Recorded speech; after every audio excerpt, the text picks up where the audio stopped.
नमस्कार साथियों, आज हम लोग पर्यावरण के बारे में पढ़ेंगे। बहुत ही महत्वपूर्ण टॉपिक है। हालांकि ये ईवीएस का है, ये इन्वायरमेंट मतलब पर्यावरण और साइंस का भी है, ज्योग्राफी का भी है। इससे तमाम क्वेश्चन जगह जगह पूछे जाते हैं। और हमारे चूँकि जिस परिवेश या पर्यावरण में हम लोग रहते हैं तो उसके बारे में जानकारी रखना हम लोगों को बहुत जरूरी। पर्यावरण किसे कहते हैं? परिधन आवरण।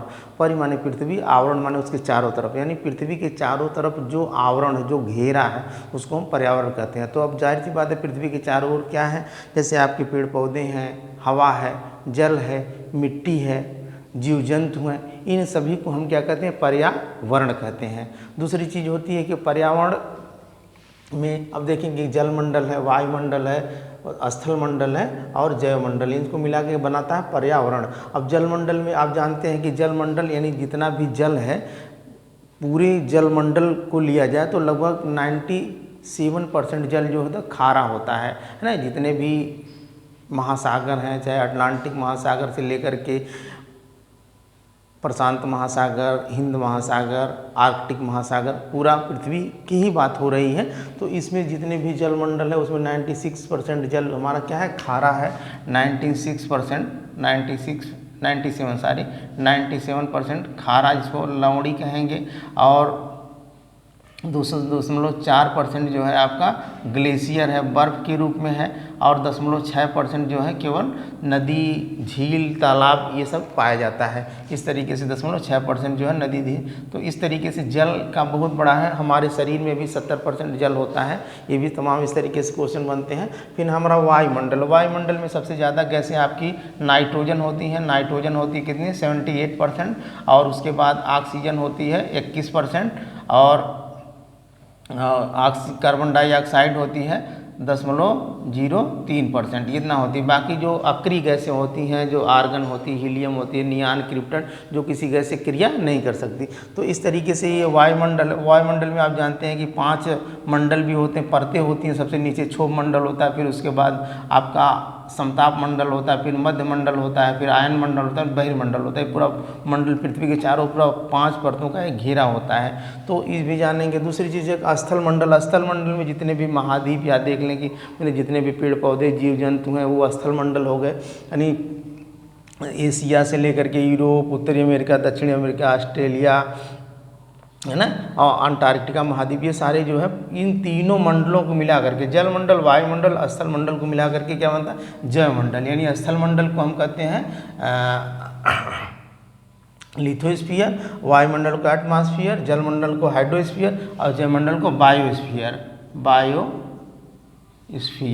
तो इस तरीके से यानी पूछे जाएगा क्वेश्चन कि जैवमंडल किसे कहते हैं? जैवमंडल में होता है जितने भी पेड़ पौधे और वनस्पतियाँ या जीव जंतु पाए जाएंगे, ये स्थल मंडल, जलमंडल, वायुमंडल को मिला करके जो बनता है वो आपका जैवमंडल होता है। फिर उसके बाद घटक, घटक मतलब कितने लोगों से मिल करके बना है। तो देखेंगे कि जैविक घटक है, जैविक घटक, प्राकृतिक घटक, मानव निर्मित घटक। जैविक घटक जितनी जीवित चीज़ें हैं, तो जीवित चीज़ें क्या है पूरे वातावरण में? तो जो भी पेड़ पौधे हैं या जीव जंतु हैं वो सब जीवित हैं। दूसरे अजैविक हैं, जो हवाई है, जल है, चट्टानें हैं, पहाड़ है, पर्वत हैं, ये सब अजैविक हैं जो जिनमें जान नहीं है। दूसरा प्राकृतिक, नेचुरल चीज़ें जैसे वायु, जल, पेड़ पौधे जो गॉड गिफ्टेड, जिन्हें ईश्वर ने बनाया, प्रकृति प्रदत्त हैं, वो प्राकृतिक हैं, नेचुरल हैं। मानव निर्मित बहुत सारी चीज़ें हैं हमारे वातावरण में हैं, जैसे हमारा मकान ही है, हमारा विद्यालय ही है, हमारे रोड्स हैं, हमारी गाड़ियाँ हैं, हमारे बहुत सारे ऐसे संसाधन, यानी संसाधन जिनका हम उपयोग करते हैं साधन के रूप में, ये सारे मानव निर्मित हो जाएंगे। ठीक है। अब दूसरी चीज़ सबसे इम्पॉर्टेंट होता है कि पर्यावरण संरक्षण। पर्यावरण संरक्षण के लिए सबसे पहले 1972 में 5 जून 1972 को स्टॉकहोम, स्वीडन में एक सम्मेलन किया गया, जिसको स्टॉकहोम सम्मेलन भी कहा जाता है। और 5 जून से ही 1973 5 जून से ही जो है विश्व पर्यावरण दिवस भी मनाया जाता है। हालांकि ये सम्मेलन हुआ 1972 5 जून को, लेकिन उसके अगले साल 1973 5 जून से विश्व पर्यावरण दिवस मनाया जाता है। फिर उसके 20 साल बाद जो है ये पृथ्वी सम्मेलन हुआ, जो रियो जेनेरियो ब्राज़ील में हुआ। और इसमें ये पर्यावरण की देख रेख के लिए सम्मेलन क्यों किए गए, क्वेश्चन भी ये बनता है। तो ये सम्मेलन इसलिए किए गए कि जो हमारे पर्यावरण की चीज़ें हैं, चाहे वो जल हो, चाहे वायु हो, चाहे पेड़ पौधे हों, चाहे जीव जंतु हों, चाहे मिट्टी हो, इसको किसी प्रकार से नुकसान नहीं होना चाहिए। अगर इसको नुकसान होगा तो हमारा जीवन भी खतरे में पड़ सकता है। तो इसलिए जो है ये पृथ्वी सम्मेलन हुआ रियो जेनेरियो ब्राज़ील में किया गया 1992। 20 साल बाद इसको रियो +20 सम्मेलन भी किया, क्योंकि 20 साल बाद किया तो रियो +20 सम्मेलन भी किया गया। इसमें दो संगठन बनाया गया UNFCCC यानी United nation framework conference climate change, United national framework conference climate change. और एक संगठन, ये दो संगठन बनाए गए। कभी कभी क्वेश्चन होता है कि UNFCCC संगठन किस सम्मेलन में बनाया गया, तो पृथ्वी सम्मेलन में बनाया गया। या COP संगठन किस में बनाया गया, पृथ्वी सम्मेलन में। COP से यानी कॉन्फ्रेंस ऑफ पार्टी, इसका हो जाएगा कॉन्फ्रेंस ऑफ पार्टी। फिर उसके बाद 1987 में मॉन्ट्रियल सम्मेलन किया गया। मॉन्ट्रियल सम्मेलन कब किया गया कि कनाडा में 1987 में किया गया। क्यों किया गया, इसके लिए जो ओजोन परत के संरक्षण के लिए 16 सितंबर 1987 को ये मॉन्ट्रियल सम्मेलन किया गया। क्योंकि देखा गया कि अंटार्कटिका महाद्वीप के ऊपर जो हमारे समताप मंडल में ओजोन परत पाई जाती है लगभग 20 किलोमीटर मोटी, यानी 15 से लेकर 35 के बीच वाली जो मोटी परत होती है ओजोन परत, जो हमारे लिए सुरक्षा कवच का काम करती है, जो अल्ट्रावायलेट किरणें जो पृथ्वी पर आती हैं सूर्य की उनको रोकती है। तो उसमें जो है छिद्र दिखाई दिया, तो ओजोन परत रोकती है, उस वहाँ से छान करके जो किरणों को पृथ्वी पर आने देती है। अगर ये डायरेक्ट आएंगी तो तमाम स्किन कैंसर, तमाम स्किन संबंधी बीमारियां होंगी और बहुत नुकसान पहुंचाएगी। तो ये 1987 16 सितंबर को किया गया, इसीलिए कि भाई ओजोन परत का संरक्षण किया जाए। ओजोन परत के लिए जिम्मेदार CFC गैस, ये क्वेश्चन पूछता है कौन सी गैस जो इसको ज़्यादा नुकसान पहुंचाए, CFC यानी क्लोरोफ्लोरोकार्बन,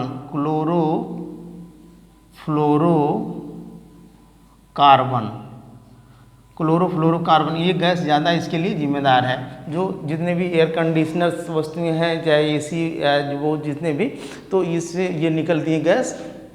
और 1997 में क्योटो प्रोटोकॉल सम्मेलन कहाँ किया गया, जापान में किया गया। कहाँ किया गया, जापान में किया गया। ये किस लिए किया गया, कि कार्बन उत्सर्जन पर रोक लगाने के लिए, क्योंकि बढ़ती हुई जनसंख्या की वजह से जो है कार्बन या फैक्ट्रियों या वाहनों से जितने भी कार्बन डाइऑक्साइड गैसें या कार्बन मोनोऑक्साइड गैसें बढ़ रही थी। तो इससे भी जो था कि तमाम प्रकार की जैसे परिवर्तन, जलवायु परिवर्तन में चेंजिंग, जहाँ सूखा पड़ना वहाँ बारिश होने लगी, जहाँ बारिश होना वहाँ सूखा, तमाम इससे परिवर्तन हो गया। और दूसरी चीज़ जो अब ग्लोबल वार्मिंग की बात आप जानते हैं कि हमारा विश्व जो है गर्म हो रहा है। गर्म होने की वजह से ग्लेशियर पे जो बर्फ की चट्टानें में पिघल रही, तो समुद्र का स्तर जो बढ़ रहा है, तो किनारे किनारे जो भी देश हैं उनको डूबने की भी संभावना है। तो इस पर ये अब एक कार्बन उत्सर्जन पर रोक लगाने के लिए 1997 में क्योटो प्रोटोकॉल सम्मेलन कहाँ किया गया, जापान में किया गया। जापान में अब देखेंगे कभी कभी क्वेश्चन आता है कि जो ग्लोबल वार्मिंग यानी ग्रीन हाउस इफेक्ट गैस कौन सी होती है, वो होती है CO2 कार्बन डाइऑक्साइड। लेकिन अभी एयर पॉल्यूशन यानी वायु प्रदूषण में जब आप पढ़ेंगे तो वायु प्रदूषण के लिए सबसे ज़्यादा कौन गैस खतरनाक होती है, वो CO होती है, जिसको कहते हैं कार्बन मोनोऑक्साइड। यानी जब कार्बन 2 होगा कार्बन और ऑक्सीजन 2 हो गए तो कार्बन डाइऑक्साइड, ये जो है यानी किसके, ग्रीन हाउस इफेक्ट के लिए जिम्मेदार है, ग्लोबल वार्मिंग के लिए जिम्मेदार। लेकिन जो एयर पॉल्यूशन यानी वायु प्रदूषण के लिए जो है ये जिम्मेदार है। सबसे खतरनाक गैस ये होती है। इसका कारण क्या होता है कि हमारी जो श्वसन करते हैं, तो हमारे श्वसन क्रिया के दौरान हम लोग कितना, जो वातावरण में 21% ऑक्सीजन है, नाइट्रोजन 78% है, कार्बन डाइऑक्साइड 0.03%।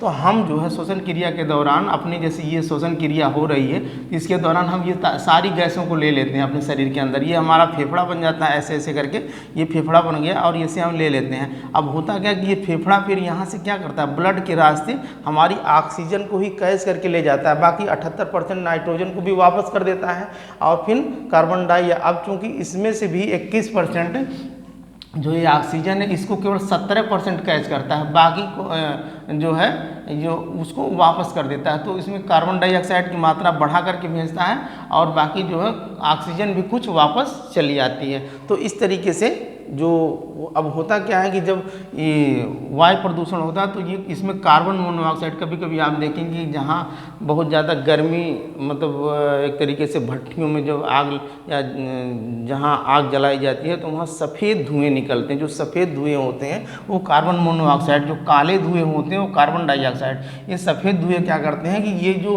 हमारे ब्लड में हीमोग्लोबिन होता है, हीमोग्लोबिन ही हमारे ब्लड की ऑक्सीजन को ले जाकर के पूरे शरीर की कोशिकाओं में पहुंचाने का काम करता है। और तो होता क्या है कि ये कार्बन मोनोऑक्साइड ही हीमोग्लोबिन को पकड़ लेता है और फिर ऑक्सीजन को जाने ही नहीं देता है ना, तो वहीं तुरंत आदमी की डेथ हो जाती है। इसलिए कार्बन मोनोऑक्साइड बहुत ही खतरनाक गैस है। खैर वो तो अलग बात है। फिर उसके बाद ये हुआ कि भारत स्तर पर, ये तो वैश्विक स्तर पर, ये स्टॉकहोम सम्मेलन, पृथ्वी सम्मेलन, मॉन्ट्रियल सम्मेलन, क्योटो प्रोटोकॉल सम्मेलन, भारत स्तर पे क्या क्या हमारे पर्यावरण को सुरक्षित करने के लिए, संरक्षण करने के लिए क्या क्या सम्मेलन बनाया गया है, कब कब बनाया गया। तो 1985 में पर्यावरण वन मंत्रालय की स्थापना की। वर्तमान में इसका नाम पर्यावरण वन एवं जलवायु परिवर्तन कर दिया गया। कब किया गया? 1985 में। दूसरी बात, 1986 में पर्यावरण संरक्षण अधिनियम बनाया गया, जो पर्यावरण की संरक्षा की दृष्टि से सवाल ये सारे बनाए गए, इनको आपको याद ही करना है। 1968 में पर्यावरण राष्ट्रीय वन नीति बनाई गई। इसमें ये कहा गया कि हमारे देश में लगभग 33% वन होना चाहिए। 33% अगर वन नहीं है तो हमारा वातावरण सुरक्षित नहीं, हमारा पर्यावरण सुरक्षित नहीं है। लेकिन देखा गया, वर्तमान में सर्वे किया गया तो हमारे इसमें भारत में केवल 21% ही मतलब वन हैं, जो पेड़ पौधे हैं एक तरीके से कहा जाए, तो होना चाहिए 33% का लक्ष्य रखा गया। तो 1988 में। फिर 2002 में जैव विविधता संरक्षण अधिनियम। जैव विविधता का मतलब आप जानते हैं कि पूरे पर्यावरण में सारी जीव, यानी अलग अलग प्रकार के जीवों की जैव विविधता, यानी अधिक से अधिक जीव हों, अधिक से अधिक वनस्पतियाँ हों, अधिक से अधिक जो है जीव जंतु होंगे तो उसको जैव विविधता कहेंगे। वो अभी परितंत्र वाला टॉपिक आपको मैं पढ़ाया था कि हर जो है उत्पादक क्या होता है, उपभोक्ता का भोजन होता है, फिर उपभोक्ता भी मर जाता है तो उसको अपघटन करता है, नष्ट करता है। फिर वो पेड़ पौधे, चूँकि उत्पादक पेड़ पौधे ही होते हैं, हरे भाग जो अपना भोजन स्वयं बनाते हैं, फिर वो जो अपघटन करता है, खाद बना देता है सड़ा करके, तो उसको फिर अपना लेते हैं। तो इस तरीके से जैव विविधता होती है। जहाँ पे जैसे जितने भी भूमध्य रेखीय प्रदेश मिलेंगे, इक्वेटर पे मिलेंगे, विश्व रेखीय प्रदेश, वहाँ उसके लिए मुख्य जिम्मेदार होती है अधिक ताप और अधिक वर्षा। जहाँ अधिक ताप और अधिक वर्षा होगी वहाँ जैव विविधता ज़्यादा होगी। तो इस तरीके से हमारे यहाँ जैसे आप देखेंगे लक्षद्वीप है या इधर पश्चिमी घाट हैं, जो इस तरीके से भारत का नक्शा आप देखेंगे, ये जैसे ये भारत का नक्शा इस तरीके से, तो यहाँ जो पश्चिमी घाट हैं यहाँ जैव विविधता, क्योंकि यहाँ अरब सागर से हवाएं जाती हैं और यहाँ बारिश ज़्यादा होती है, तो यहाँ पे है ये पश्चिमी घाट है। और फिर ये इधर पूर्वी हिमालय, जैसे ये वाला पूर्वी हिमालय है, ये इधर से भी जाती है बंगाल खाड़ी से हवाएं, तो यहाँ भी बहुत ज़्यादा वर्षा और ताप होती है, ये भी होता है। दूसरा ये अंडमान निकोबार द्वीप समूह में, लक्षद्वीप में, तो 2-3 है जहाँ पे जैव विविधता। तो जैव विविधता का 2002 में संरक्षण बनाया गया। 2002 में राष्ट्रीय जल नीति भी बनाई गई। 2004 में राष्ट्रीय पर्यावरण नीति बनाई गई, इसे आप याद रखेंगे। 2010 में NGT नेशनल ग्रीन ट्राइब्यूनल ये बनाया गया, इसलिए कि जो पर्यावरण से जुड़े बहुत सारे मुकदमे थे, कुछ लोग पेड़ वगैरह काटते हैं तो बहुत सारे मुकदमे हो जाते हैं, तो उन मुकदमों को सुलझाने के लिए 2010 में NGT की स्थापना की गई। फिर कुछ दिवस आप याद रखेंगे, जैसे आप देख लेंगे 21 मार्च, 22 मार्च, 22 अप्रैल, 22 मई, 5 जून, 16 सितंबर, आप याद रख लेंगे इसको। 21 मार्च विश्व वन दिवस, 22 मार्च विश्व जल दिवस, 22 अप्रैल विश्व पृथ्वी दिवस, वही जो आपका पृथ्वी दिवस वो 1992 से किया गया। 22 मई जैव विविधता दिवस, 5 जून आपको याद ही विश्व पर्यावरण दिवस, 16 सितंबर विश्व ओजोन संरक्षण दिवस। तो इस तरीके से इसको आप याद रख लेंगे। तो ये आज के लिए इतना ही, धन्यवाद।